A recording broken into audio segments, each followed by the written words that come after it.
that there is no difference between the animals and the innocent children in one's home. Even in ordinary life, it is our practical experience that a household dog or cat is regarded on the same level as one's children without any envy. Like children, the unintelligent animals are also sons of the Supreme Personality of Godhead, and therefore a Krishna conscious person, even though a householder should not discriminate between children and poor animals. Unfortunately, modern society has devised many means for killing animals in different forms of life. For example, in the agricultural fields, there may be many mice, flies, and other creatures that disturb production, and sometimes they are killed by pesticides. In this verse, however, such killing is forbidden.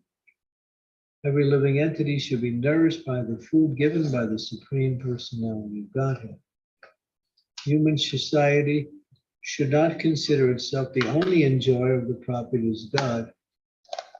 Rather, men should understand that all other animals also have a claim to God's property. In this verse, even the snake is mentioned, indicating that a householder should not be envious even of a snake.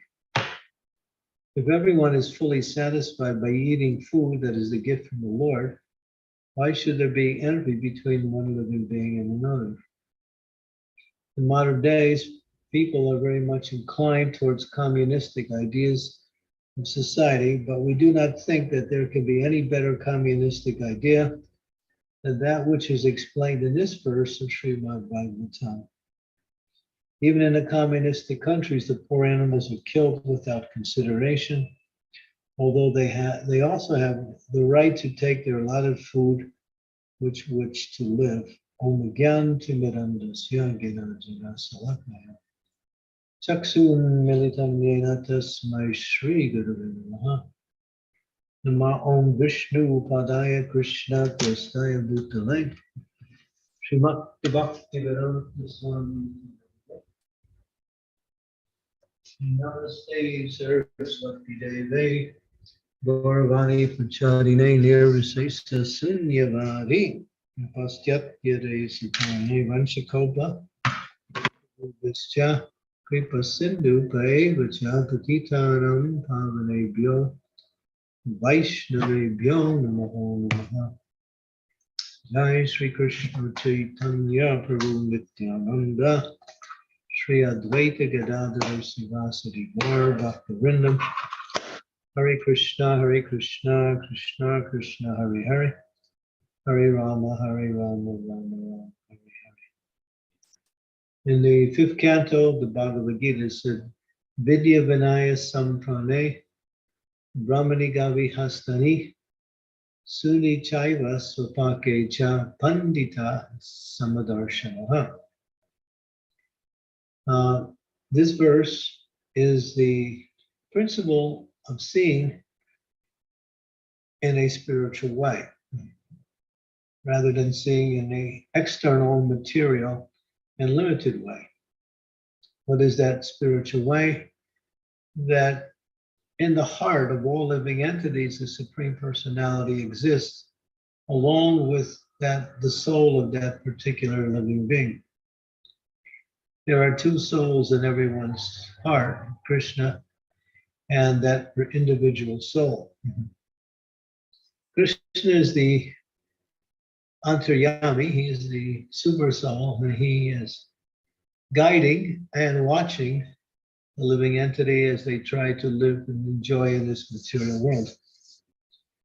But here, it helps us to understand how to live in a way that one does not transgress the laws of material nature and understands one's position in relationship to others. Lower animals are meant to be protected, and they are also allotted their quota by God. For the Lord, the Supreme Lord, although he sees the body, he doesn't discriminate based on the body. He sees all living entities as his soul, his parts and parcel, his sons and daughters in different species of life. As they traverse through the material energy, they take on different bodies, but the soul remains the same. And so that soul, who is now in the body of a human being, previously was in the body of a lower animal, or maybe even a creature, or even a insect.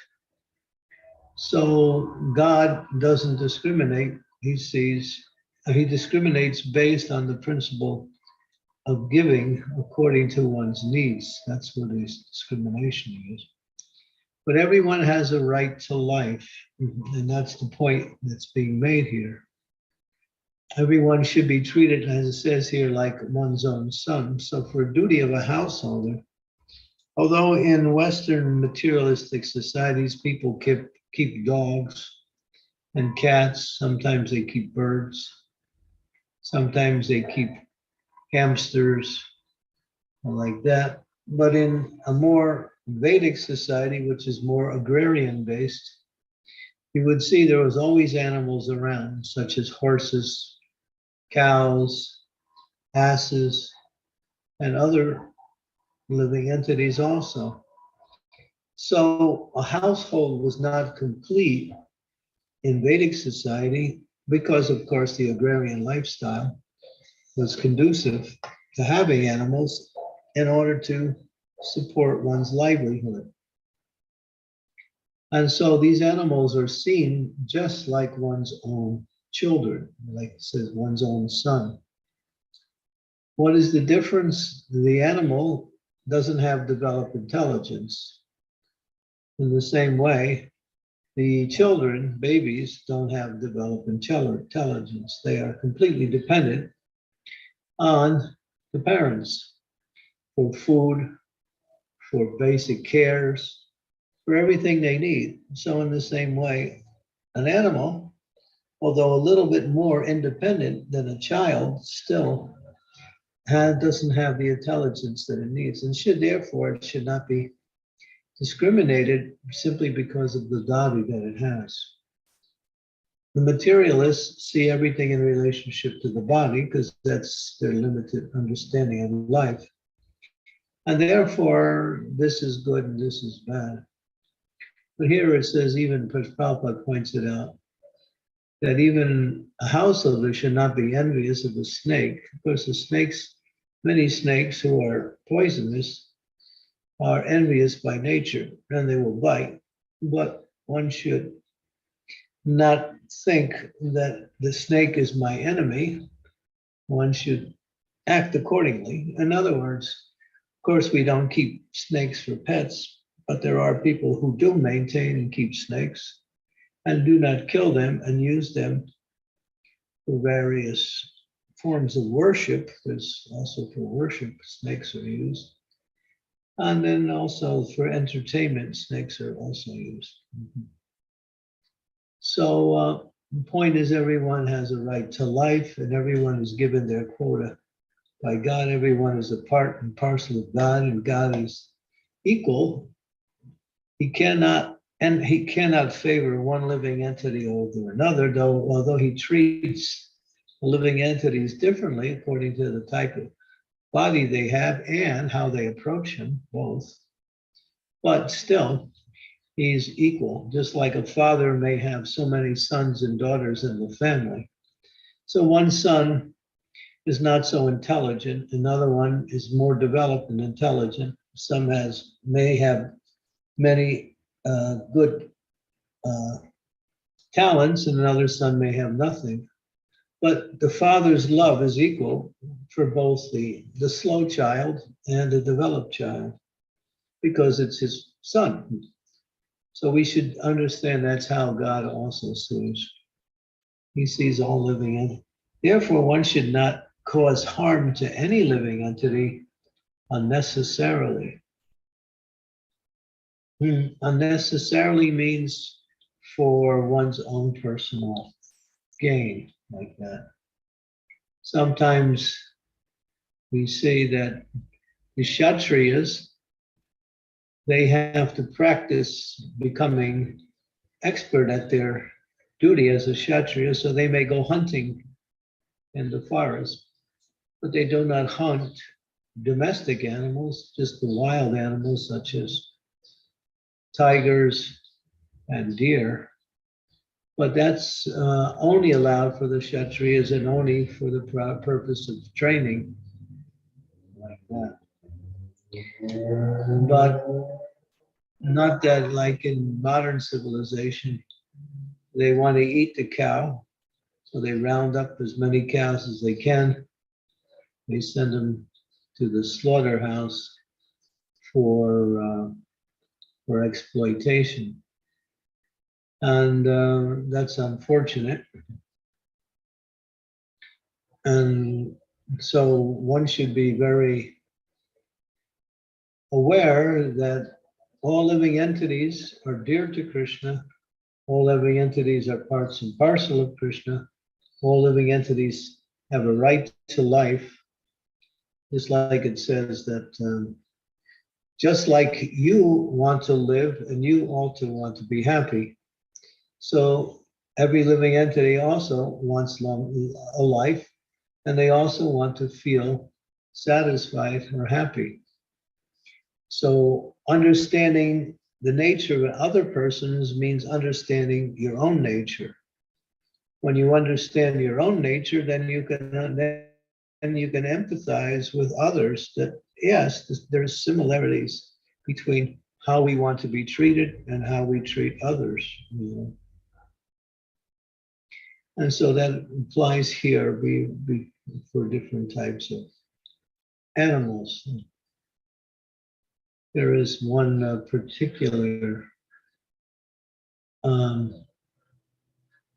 little video. It's about 4 minutes long. Maybe I'll try to show it at the end of our presentation today after the questions and answers. But it shows compassion towards animals. It's a nice little video. Some of you have seen it, but maybe some of you have not seen it. So even if you've seen it, it's worth watching again. And it's about how one person showed compassion to 6 cows who escaped from the slaughterhouse. I'll try to show that video at the end. I'm not sure if I'm equipped to do it here, but we'll try it anyway. Okay, and so these are some important principles here, that the animals should be seen and treated like one's own children. And many of the problems, we might say a good part of the problems in society is the wanton killing of animals, especially cows. In the 7th canto, also in the same 7th canto, in the very last chapter, chapter number 15, it describes 7:15. 24 is the verse, if you want to go to that verse.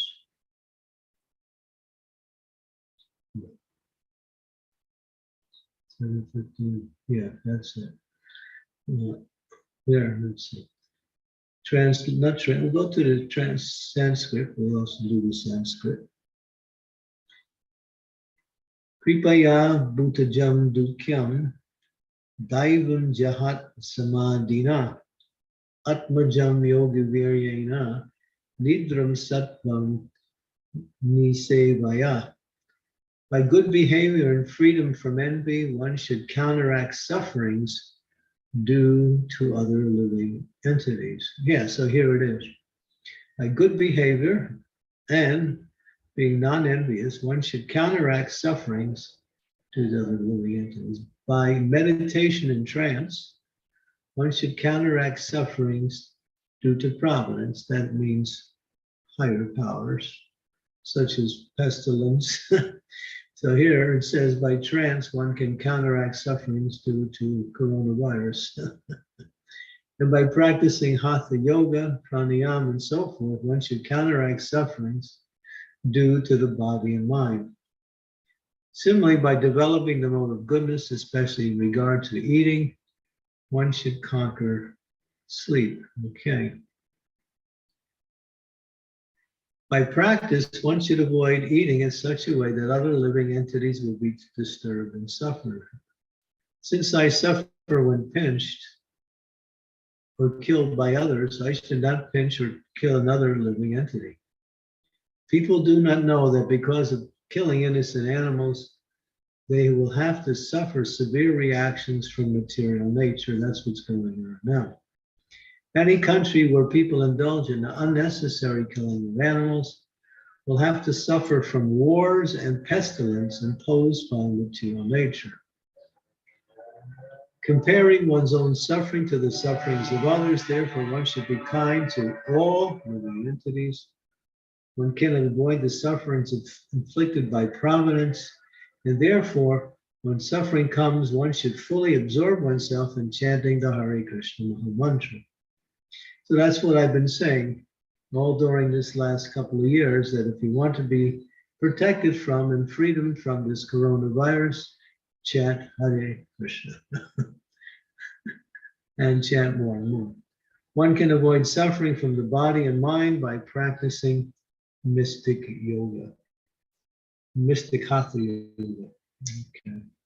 So here, so the point in this verse that we want to bring out is Prabhupada's purport: the unnecessary killing of animals brings about wars and pestilence.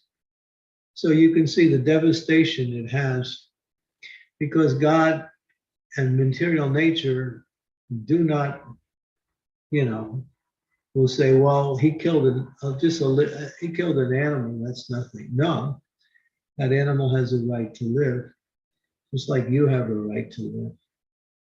The animal is a sentient being. It eats, it sleeps, it has defense, it also has children. It also shows affection for the children. It also defends itself in different ways. So you see, there on the material level, there is similarities, exact similarities between humans and lower animals, and lower beings. So the horrendous karmic suffering that comes upon the living entity is due to mistreating and killing other living entities for no reason, either for enjoyment or for sense gratification. Okay, so we can go back to the series of verses. Okay, let's see. So we'll, I think we covered a point. I don't want to go on to the next verse unless the next verse is similar to that verse. We can take a look at the next verse in the series.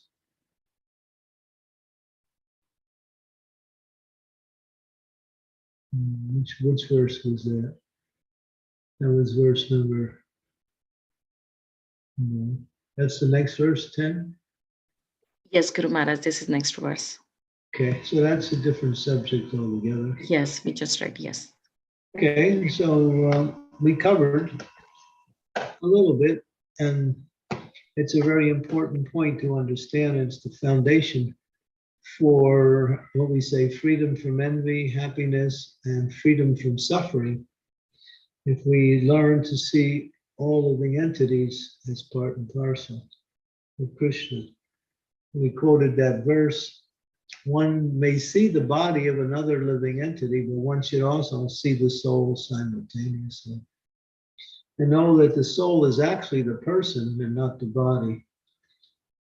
Just like we have a particular body where we are now, and in a previous life, we had a completely different body. We might have been in a completely different country, or maybe even a different species. And if we come back again after this life, hopefully we don't have to, we will again get another body, which will be completely different from the one we have now. So if we don't see that the soul is the same and the body is changing. So it's not about the body is simply a place where the soul dwells in this material world, but it's not the person. Just like when you live in a house, you don't say, I'm the bathroom, or I'm the living room, or I'm the garage. Some people would like to live in their garage. That way they can get into their car in and out real fast. But that's not the understanding of life. Life is more about understanding the nature of the soul and the soul's existence and its relationship with the Supreme Lord. So if one can help other living entities, just like it says, treating one's own, treating animals like one's children. So you want your children to grow up in Krishna consciousness, so you may help the animals by giving them prasadam. If they eat prasadam, they're guaranteed a human birth in their next life. And keeping them, they also may hear the kirtan when you perform your kirtan in the house. So there were many ways to benefit the animals also like that. I've been into many temples, and it was in some of the temples we used to have, there was one in New Vrindavan, it was a cat. He would always come around and just sit by the door. He knew he couldn't come inside the temple. He would just sit by the door and listen to the kirtan. And then when the program was over, he'd leave.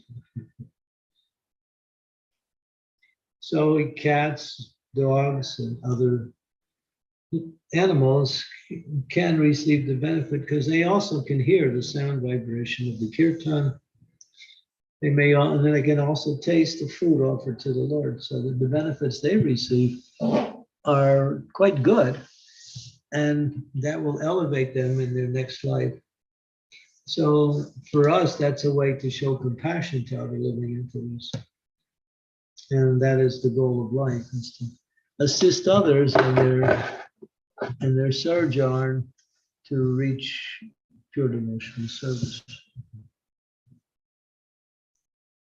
Okay, so We can start the questions, Guru Maharaj.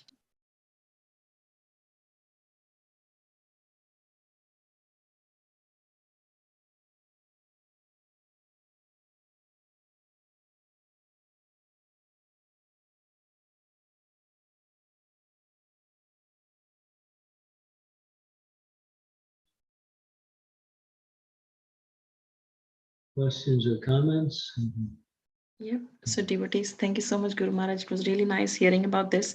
And it's always a question, and there's always how we can treat animals as our own sons. So this is something really, astonishing to hear from the Srimad Bhagavatam.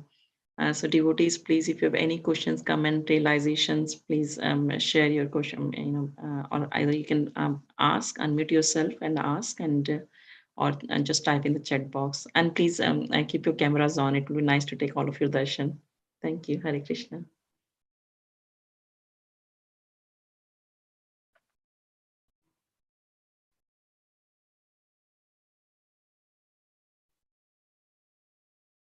Yes, Raj Prabhu, you can go ahead. Hare Krishna, thank you, Mataji. Hare Krishna Maharaj, please accept my humble obeisances. All glories to Srila Prabhupada, all glories to all of the faithfulers. Maharaj, it's a nice class, and I find that sometimes it's quite easy to be friendly and nice and to all kinds of animals and creatures, but sometimes they attack you, whether they're tiny like a mosquito or whether they're big. Sometimes they attack you, so presumably you're allowed to harm them in your own defense. Well, the thing is, they're acting according to their nature. So in one sense, they're not punishable. But still, you should protect yourself. So you protect yourself, that's natural. But you can't blame an animal for being an animal. Mm. There is the story, it's a little antidote story, but it has a message where one snake, he somehow got the mercy of Narada Muni. And Narada Muni was helping that snake become a devotee. And he did, and then the snake developed good qualities. It stopped biting people, stopped doing his snake-like business. But then when people saw that the snake now was very passive, they started to abuse the snake and start throwing rocks at it and kicking it. So the snake was distressed. He came back to his guru, Narada Muni, and said, this is the situation. So Narada Muni said, okay, then show your hoods, but don't bite.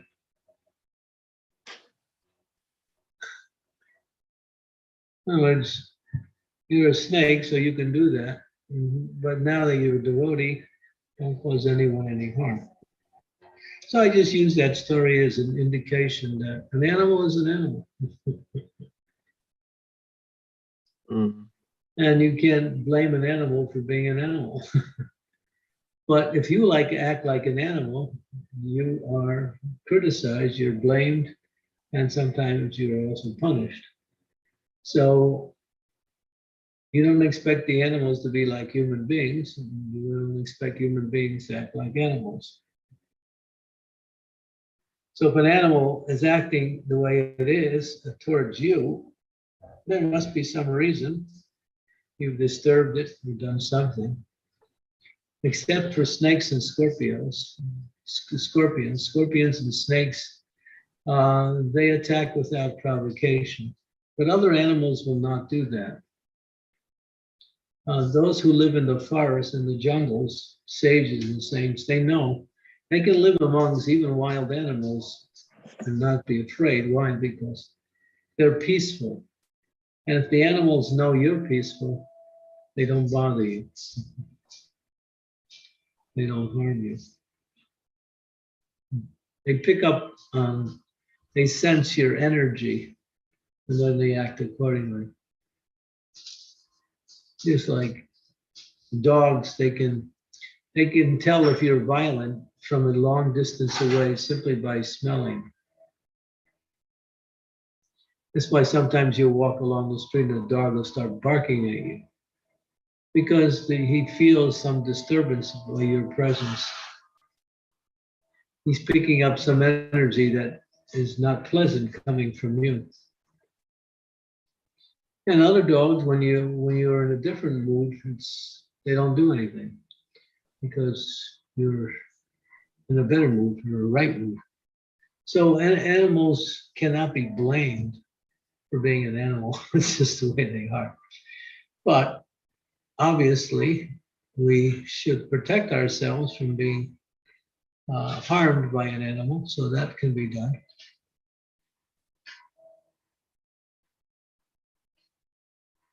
Okay, thank you, Maharaj.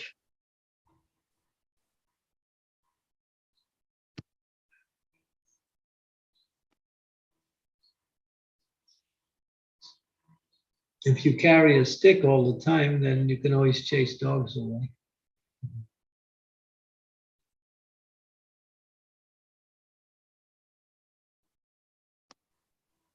We don't have too many dogs to chase away, and the owners will probably come chasing after us. Yeah, that's the problem. They're more fierce than the dogs.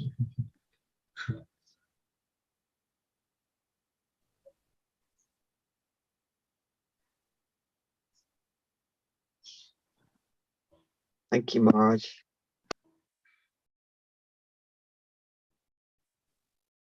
Yes, Devi Mataji, please go ahead. Thank you. Dear Guru Maharaj, please accept my humble obeisances. All glories to Srila Prabhupada. All glories to you, Guru Maharaj. I first must apologize for joining the class a little bit late, but I did get the last part about compassion towards animals. I have a question at this point. I must confess that dogs are a big deal for many, many people, but I've grown up in India, and in India, we always, of course, we always gave food and things like dogs were always outside. We never, hugged and kissed and did all that stuff, that people do. We were told that dog is a very dirty creature. It licks everything, then it eats anything, and so on and so forth.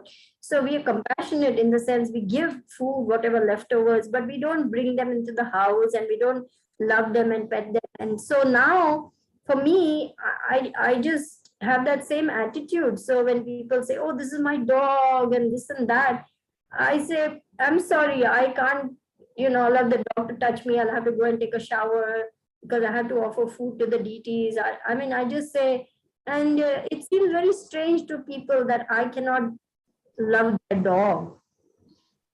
But I just cannot. It's not my culture, to treat the dog like a family person or things like that. So it's Okay, then keep a cow then. okay. All right. Thank you. That's wonderful, Guru Maharaj. Western society, they love dogs and kill cows. We love cows and we keep dogs at a distance. Generally.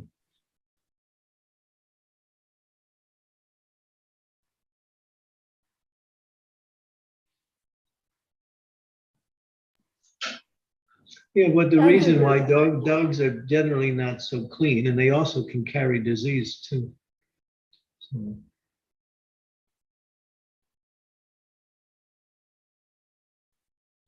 but I have a good friend, he's a veterinarian, and he's very compassionate. He spends, many hours a day doing his work as a veterinarian, always helping sick animals, mostly cats and dogs, mostly. And, I notice he does it not only for an occupation, but he likes to help these creatures. And that's a good quality. But he does it in a professional way and not simply some sentimental way.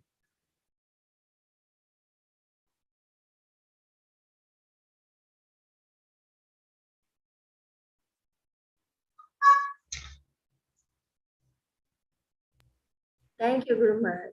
Hare Krishna. Thanks, Mataji. Sudha Mataji, yes, you can go ahead. Yes, thank you, Mataji. Hare Krishna, Guru Maharaj. Please accept my humble obeisances. Our glories to Srila Prabhupada. Thank you, Guru Maharaj, for the very nice class on this. So, Guru Maharaj, my question is you mentioned when we understand our own nature, we can understand others' nature. Could you please explain that? How should I understand that? It's like modes or our Maybe the word nature is not exactly definitive enough. In other words, do unto others as you would have them do unto you. It's called the golden rule. It's also in Vedic culture. It's the principle of knowledge. So, if you don't like to be mistreated, so don't mistreat others. Okay. Mm-hmm. You like to have nice relationships with others, so help others also in the same way. Mm-hmm. In other words, it's called the golden rule. Prabhupada said, if someone pinches me, I feel pain. So why should I pinch another person?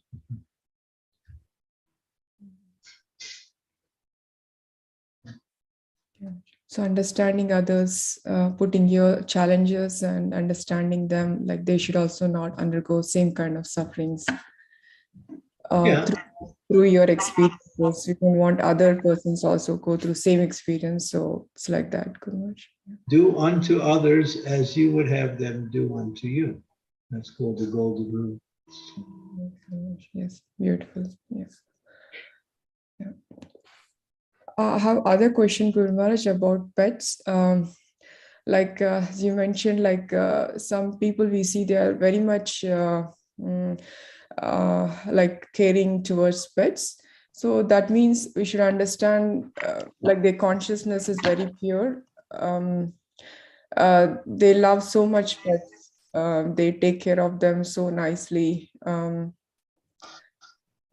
As Gurmash, you mentioned, like they also sense your consciousness when you go near them. Some pets they bark because they can sense your energy, right? So whoever is taking good care of the pets, so we should understand that their consciousness is very pure. No, it's not. They don't discriminate. That's all. Mhm. Not that consciousness is pure, it's just they're covered by their material body. And so their consciousness is not like we discriminate. Animals don't discriminate, they act according to the laws of material nature. They're under the control of material energy.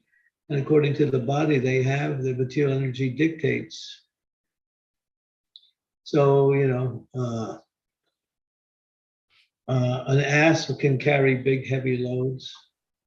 A dog is very faithful and also can sense a person's energy simply by smelling. The cat is very, let's say, cats are quite clean as an animal, and they're also somewhat, they're very affectionate, cats can be. A pigeon is inclined to sex life. So every animal has a certain propensity given by material nature. And that propensity or that nature is them, based on their body, that's all.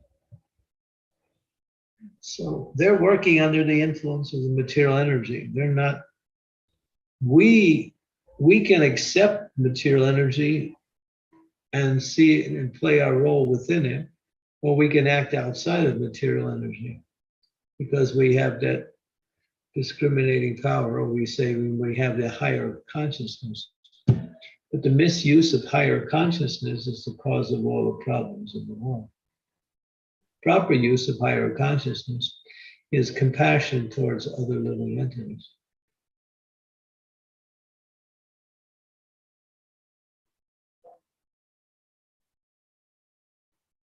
Yes, Gurmash. Yes. Thank you so much. Hare Krishna. Hare Krishna. Thanks, Sudha Mataji. Sukharva Mataji, you can go ahead. Hare Krishna, Guru Maharaj, please accept my humble obeisances. All glories to Srila Prabhupada and all glories to your lotus feet. Thank you, Satyabhama. My question is again in regarding the pets, Guru Maharaj. It says that we are, as a Vaishnavas, not allowed to have a pet. But if you have a pet and if you can give Krishna consciousness to that pet, is it bad? No, that's good. Who says you can't have a pet? But we just don't say dogs. Dogs are not clean. So if you have a dog, keep it in the yard. You can have a dog, but don't bring it into the house. Because if you have a deity in the house and you have a dog in the house, it's quite dirty. Dogs are dirty. Dog stool also has dysentery in it. So, you want to avoid close contact with such animals. But in Vedic society, they would use animals for domestic purposes in life. The dog is a good watch. The dogs, they stay up at night or they hear people prowling around. They protect. Dogs are protective. Dogs are obedient. Asses can do a lot of hard work. Horses can carry people.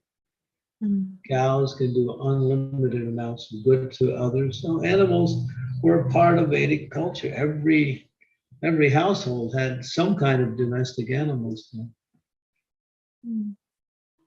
Now you're living in city life. It's so if you have a little doghouse in the backyard, there's nothing wrong with that. But the thing is, we shouldn't replace God with dog,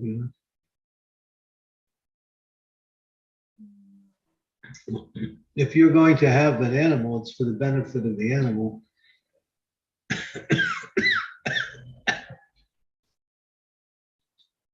There's certain people, there's a thing called the pound in the United States. When they would capture stray dogs, they take them to this place and they keep them for a while, and people can claim them. But after some time, if they don't claim them, then they kill them. It's called the pound. They round up loose animals. But animals do better in a more agrarian atmosphere, not so much in the cities. The cities are not meant for animals.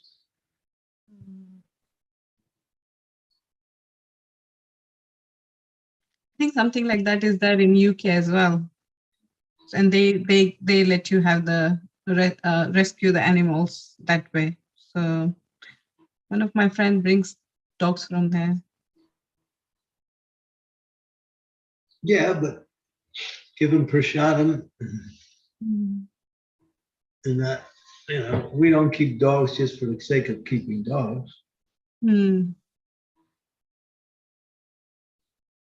True, Guru Maharaj. Thank you so much. Hare Krishna. You. Thank you, Sukava Mataji. Madhvi Mataji, you can go ahead. You're on mute. You're on mute, Satnarayan Prabhu. You're still on mute, Prabhu. Mataji, you're still on mute. Sorry, Ma. Yes. Hare Krishna. Hare Krishna Maharaj, obeisances to your lotus feet and all goes to Srila Prabhupada. Yes, apart from serving human being, I have chosen to serve some animals, and I have chosen to feed the birds. Like at least I feed them every once a week, and especially on Ekadashi.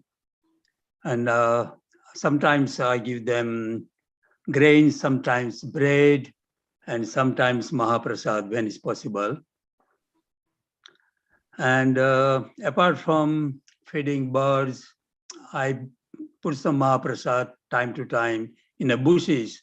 So some insects and squirrels also enjoy them. So is that okay to carry on?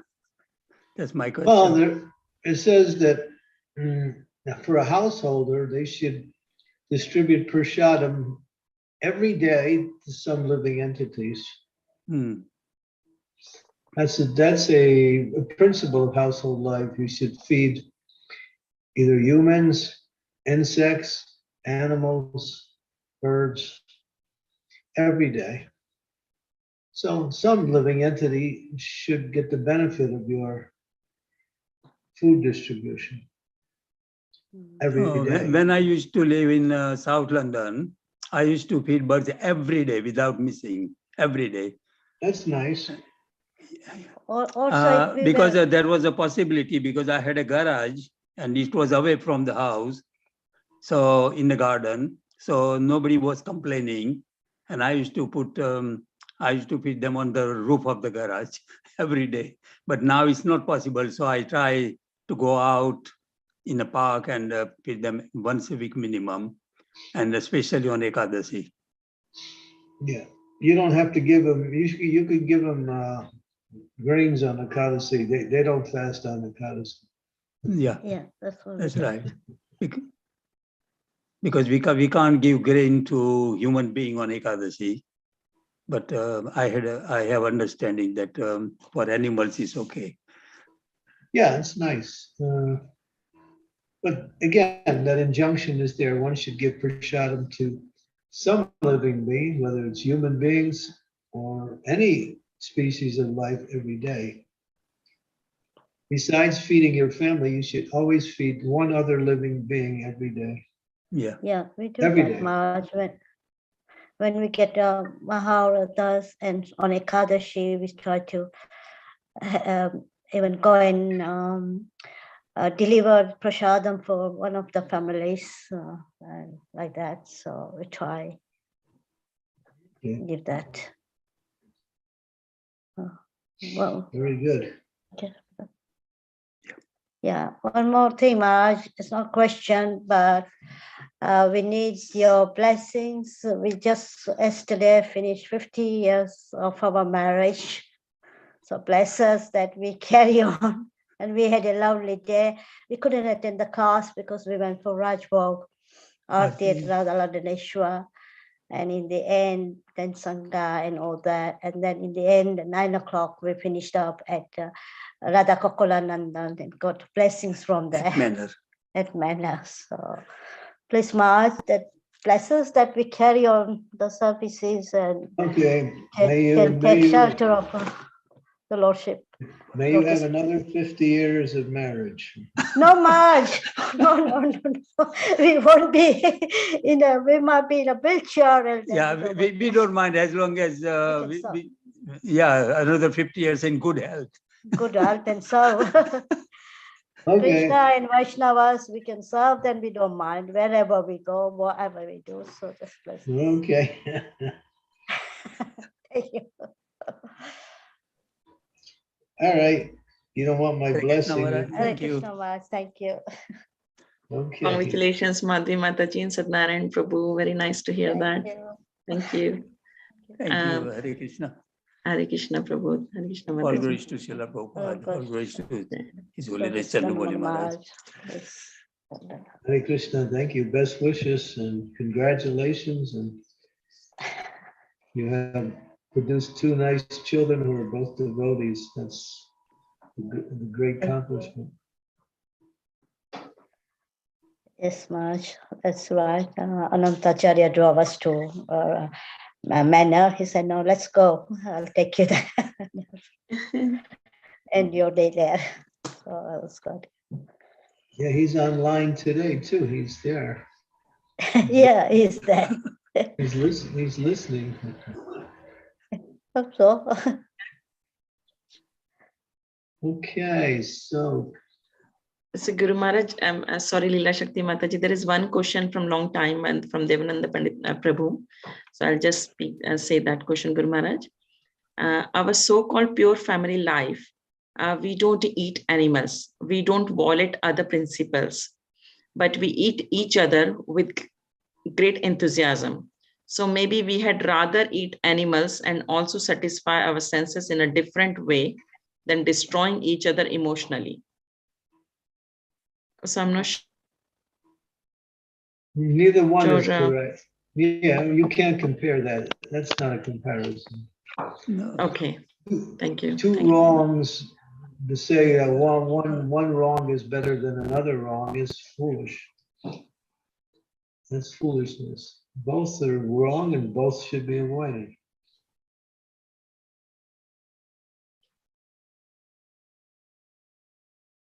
Thank you, Guru Maharaj. So I guess Devananda Pandit, Devananda Prabhu is here listening. So Prabhu, if you have any cross questions, then please type it in the chat and I will say the question for you. Thank you. Leela Shakti Mataji, you have a next question? Yes. Hare Krishna Guru Maharaj, please accept my humble obeisances. All glories to Srila Prabhupada, all glories to you. Guru Maharaj, my question is regarding keeping pets in the house. In the city, when people go to work, they keep dogs in the house. Cats go out, but dogs are in the house all day until they come in the evening. And from what I know, that sometimes these animals are quite stressed by being on their own. So is there any karmic reaction, and what sort of karmic reaction they would get? I don't know. You can ask God. He'll tell you. I'm not God, so I can't really figure that one out. But the point, let's go by principle instead of trying to figure out all these impossible things to figure out. The principle is one should not cause distress to any living entity in any form. So if there's distress coming by way of keeping them, then how is that benefiting the animal? It's not. So no, therefore there is natural environments for animals, and they do better in their own natural environment. So this idea of keeping pets a lot of times turns in exploitation of that animal. So there has to be some sort of karmic reaction, isn't it, for infringing some pain or distress to other living beings? Obviously, yeah, because even if you kill say you have insects in your house and you kill them, you're going to get some reaction for that. Mm. Any distress on any living entity has some effects in the same way. It comes back to some degree. If it's done to a developed human being, then the reactions are heavy. When it's done to a lesser animal, there's still reactions.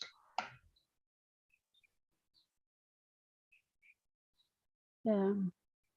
Okay. Thank you, Guru Maharaj. Mhm. Thank you, Mataji. Guru Yeah, Maharaj, thank we you. have, sorry, go on, Mataji. No, thank you. I'm just saying thank you.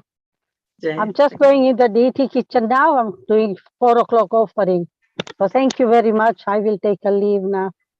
Hare Thank you, Krishna. Mataji. Hare Krishna. Guru Maharaj, there is a question from Shashidhar Prabhu in the chat.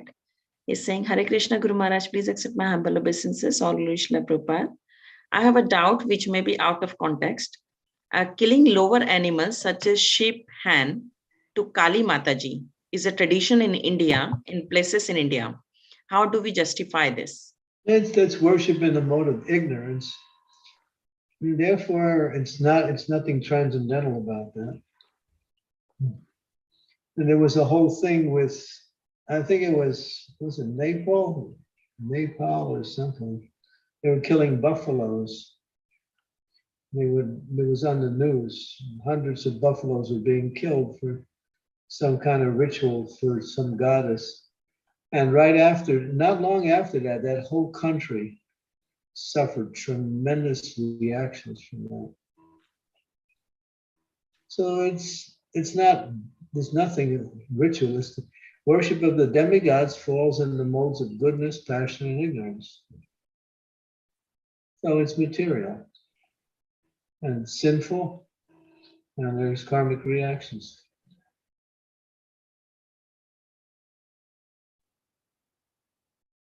That's worship in the mode of ignorance.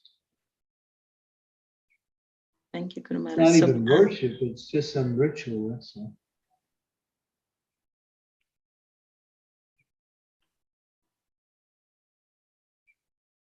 Thank you, Guru Maharaj. So Shashidhar Prabhu, I think it answers your question. If not, please let me know and I can text it back. I'm replying back. Madhvi Mataji, is it your old hand or do you want to ask something? No, it's that's a new one. Satyanarayana Prabhu Okay, was go on, Mataji. Hare Krishna Maharaj. This is regarding Leela Sakti Mataji's question. My understanding is because she didn't clear whether she was talking about devotees keeping in the dogs in the house and go to work or non-devotees. If they are devotees, feeding them prasadam, I think that's okay. But non-devotees, and as long as they are keeping for the security purpose, but non-devotees, they don't feed them prasadam. So definitely they have a karmic reaction anyway. All I know is the principle. The principle is one should not cause distress to any living entity. Yeah. We think about it in terms of that, not about this situation, that situation, this situation. That's all material, and it's all variable. The idea is don't cause any distress to any living entity, because all living entities are parts and parcel of Krishna. And they're dear to Krishna. Yeah. That's the point. And especially So, non-devotees feed their dogs all kinds of food. you know, what people do or don't do is it's not the point. Point is, don't cause any distress to anyone. Yeah. That's the point. Try to understand the point. Yeah, thank you. Yeah. If we get into the details, then, you know, it's just like, well, this situation's good and this situation's not good. No, situation should never cause other distress for any living entity.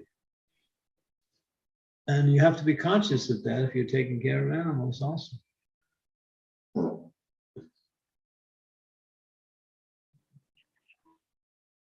They're also sentient beings. They have feelings.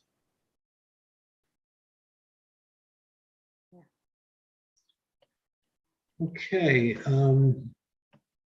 Satyabhama, I'm going to ask you to do something if you can do it. Yes, Guru Maharaj. There's a little video I'd like to show. It's really nice. It's on YouTube. Okay, Guru Maharaj. And it's I don't want to try to do it from my side because I don't. Do you have your phone there? Yes, Guru Maharaj, I have my phone. You can send me the link and I will play it on. I'll send you the link on your phone right now, and then you can just put it up like that. Let's see here.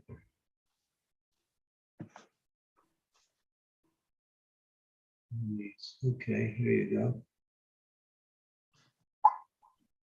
Okay, it went. Just a minute, Guru Maharaj. Yeah. It's opening. You see it? Yes, Guru Maharaj, it's opening. Okay, let's see, and put it on the share screen or put it on the screen. You're the host, so yes, Guru Maharaj. you know how to do it. Nice little video. It's kind of sweet. It shows how even non-devotees can show compassion to animals. It also shows how cows are very aware of how they're being treated and how they reciprocate with other living entities. Sorry, Guru Maharaj, it's a bit slow. Internet is a bit slow because it's a YouTube video. Just give me 1 minute. It's loading. Okay. It may stop in the middle of the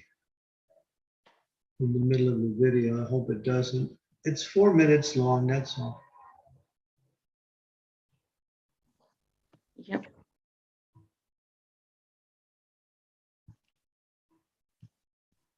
I'm just sharing it now.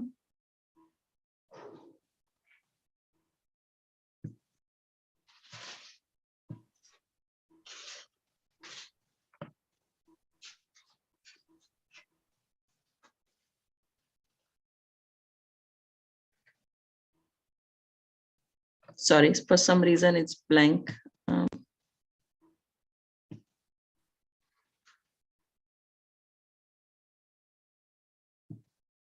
Yep.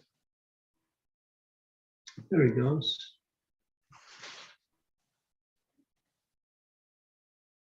You have the volume too. Make sure you put the volume on. Yes, Guru Maharaj, I'll just.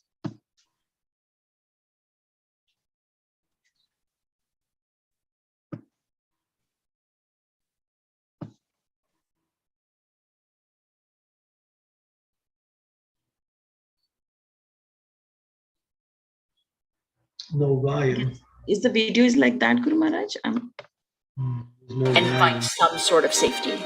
At the end of the day, they all got rounded up and sent back to the slaughterhouse. It was eating me up. I couldn't sleep. I wanted there desperately to be a good outcome.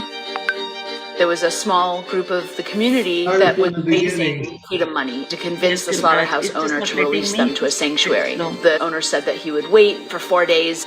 We jumped on a red-eye flight and got there in time. When I first met them, they were absolutely terrified. They didn't know who to trust. They didn't know what was going to happen to them. We were trying to decide what to do with them. I will play it again, Guru Maharaj, because it just started from the beginning. You just started it from 30 seconds. Hare Krishna, can we have it on full screen?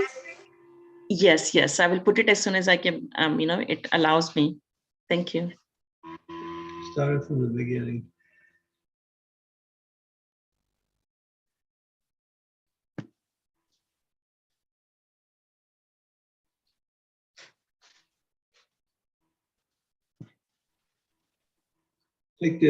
Put the volume on. Okay.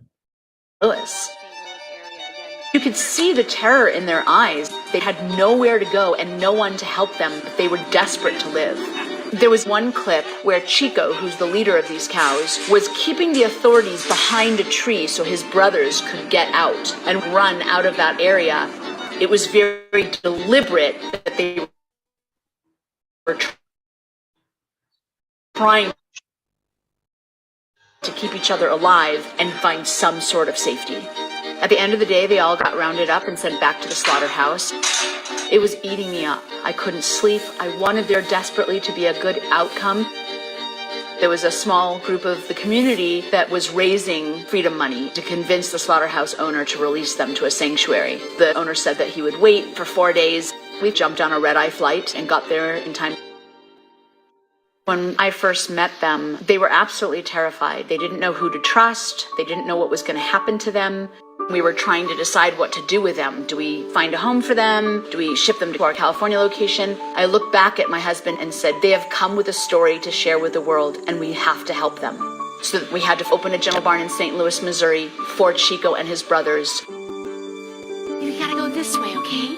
Come on, my darlings. I remember loading them up. It had to be slow, and it had to be their choice to step up onto that trailer and to choose this gentle life that we were offering them. The loading process took a while, but that gained me a little bit of trust.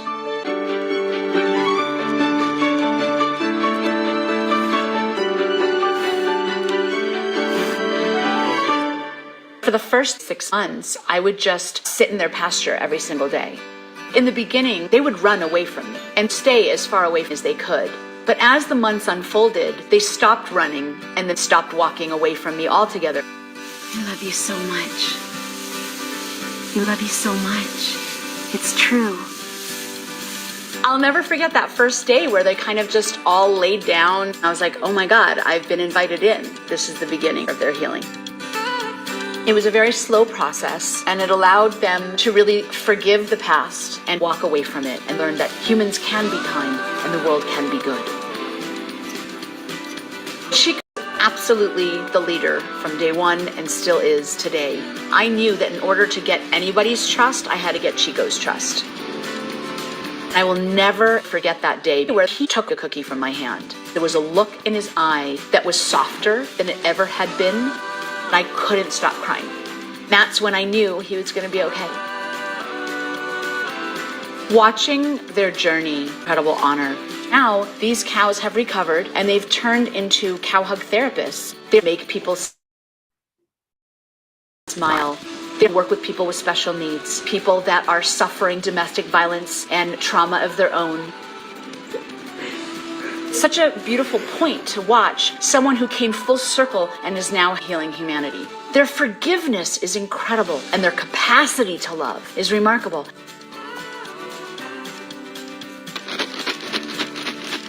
But brings me so much incredible joy to know that I was able to do something good and I didn't have to sit on the sidelines. Because of this rescue, we opened up a kennel barn in St. Louis, which is our 3rd location. It's now a home to so many more animals. So it changed my life, it changed the animals' lives, and it's changing people's lives every day.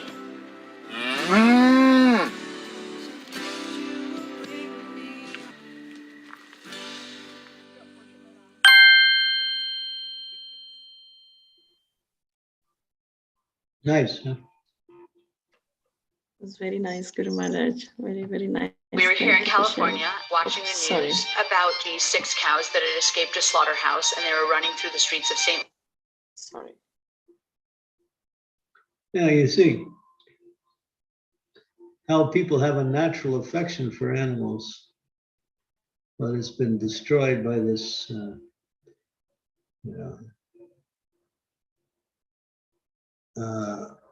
economic system where it's about money and it's not about people or cows. Same thing happens to people too. But when you see it, you see that, yeah, there actually are people who really appreciate and are generally, naturally inclined to help others, especially those in distress. Nice. And you get a little insight of how sentient the cow is and how a cow responds to whatever way they're treated.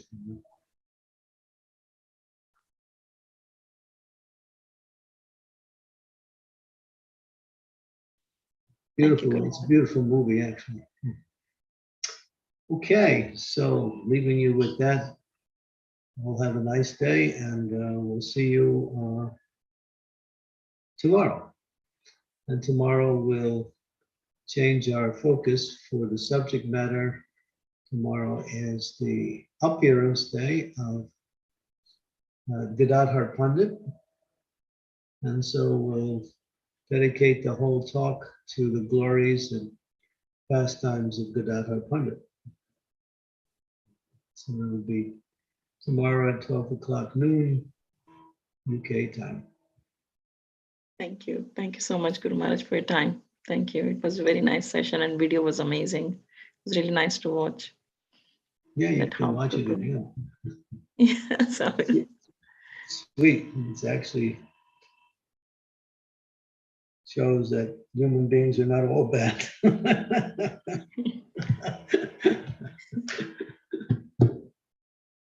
Okay, Hare Krishna. Hare Krishna, Guru Maharaj. Thank you. Yeah. Thank you very much, Guru Maharaj. Prabhupada ki Yeah. jai. Hare Krishna, Guru Maharaj. Thank you.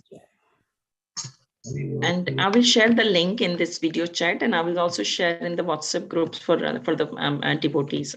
So whoever can Thank access you. it. Hare Krishna, Guru Maharaj. Thank you very much. Hare Bol, Kirti Kirti, Hare Krishna. Thank you. Hare Krishna.